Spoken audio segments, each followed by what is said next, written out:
Mga pampaswerte sa taong 2024, naging kaugalian na ng marami, hindi lang nating mga Pilipino ang paglalagay ng mga pampaswerte tuwing papasok ang bagong taon. Ito nga ay ating ginagawa sa tuloy ng Feng Shui, na kung saan malaki ang naitutulong para magabayan tayo sa negosyo, buhay, pag-ibig, at pati na sa pamamalakad sa ating bahay. Ngayong taon sa pagpasok ng Year Wood of the Dragon, sa 2024 ay may mga pampaswerteng tips na binabahagi ang mga Feng Shui expert nating gawin. Ito ay para masiguro na prosperous o maswerte ang pagpasok ng bagong taon. Ang ating maitataboy o malalabanan ng malas na nakaabang sa ating buhay at bahay sa ngayong bagong taon. Number 1. Dapat ay bukas, masaya at higit sa lahat ay malinis ang bahay ngayong papasok na bagong taon. Bago pumasok ang bagong taon, dapat bukas, maligaya, masaya at maingay ang ating tahanan. Simulan natin sa decluttering. Itapon natin yung mga sirang gamit. Maglinis tayo, mag-general cleaning po tayo para pumasok ang swerte. Ito ang laging nangunguna. Ang dapat i-prioritize na parte ng bahay pagdating sa paglilinis ay ang main door na kung saan papasok ang swerte. Wala rin daw dapat sirang appliances o gamit sa loob ng bahay, tulad ng sirang relo o orasan. Ito ay dapat itapon na dahil hindi ito maswerte. Number 2. Palitan ang pundidong mga ilaw at ayusin ang mga tumatagas na gripo. Maliban sa pagsisiguro na malinis ang bahay, isa pang pampaswerte ngayon 2024 ay dapat din umano mapalitan na ang anumang pundidong mga ilaw o sirang gripo.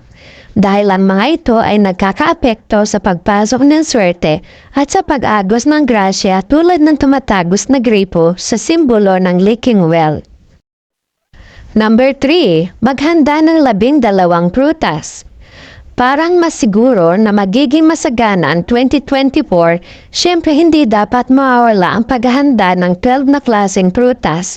Ang mga ito ay sumisimbolo sa 12 sa isang taon gaya ng pakwan, orange, apple, papaya, pinya, avocado, lemon, banana, guyabano, melon at grapes. 4. Mag-display o magsabi ng Lucky Charm na Dragon. Dahil sa Year of the Dragon 2024, ang pagsasabit o pagdidisplay ng Lucky Charm Dragon tulad ng mga dragon figurines, kalendaryo ng mga dragon design at iba pang pampaswerteng dragon na maituturing na magdadala ng swerte ngayong taong 2024. Dapat ito ay isabit o i-display ang Lucky Charm na mga dragon sa bawat pintuan o kwarto ng inyong bahay. Sa opisina ay maaari rin maglagay ng mga Lucky Charm sa east direction. Ganon din sa loob ng bahay gaya ng sa sala, kitchen, para ma-enhance ang good energy at matupad ang hinihiling mo sa buhay. Number 5. Punuin ang mga lagayan ng asukal, asin at iba pa. Tulad din ng nakasanayan ay dapat punuin ang mga lagayan ng asin, asukal at bigas. Ayon sa Feng Shui, ganon din ang lagayan ng tubig at gas stove para hindi maabusan ng mga ito sa buong 2024. 6. Magsuot ng polka dots at bagong underwear. Dagdag pa ng expert Feng Shui. Alam polka dots na damit ang magbibigay ng swerte ngayong bagong taon. Kung hindi pati ang malinis at bagong underwear na dapat ay suot ng bawat isa sa atin bago pumasok ang 2024. Number 7. Magpagulong ng bilog na prutas. Para tuloy-tuloy ang paggulong ng swerte, papasok sa ating bahay ay pinapayo ng expert Feng Shui na magpagulong ng bilog na prutas papasok sa ating mga kwarto at bahay. Tulad ng kiyat-kiyat at iba pang bilog na prutas na mas maganda kung kulay dilaw. Mas mabuti kung ito ay gagawin ng buong pamilya. Number 8. Magpalit ng bedsheet, cover at punda sa pagpasok ng bagong taon. Hindi naman kailangan bagong bili, maaring labhan lang ito. Basta masigurong malinis ito para sa pagpasok ng bagong energy sa darating na bagong taon. Number 9. Kung may sira ang inyong main door ay dapat ayusin na ito. Ayusin ang main door dahil dito pumapasok ang good luck at good energy sa bahay natin. Kung sira na ang knob at iba pang bahagi ng pintuan, ay mabuting ayusin na ang mga ito. Kung kailangan iparepaint, ay dapat gawin na bago pumasok ang bagong taon.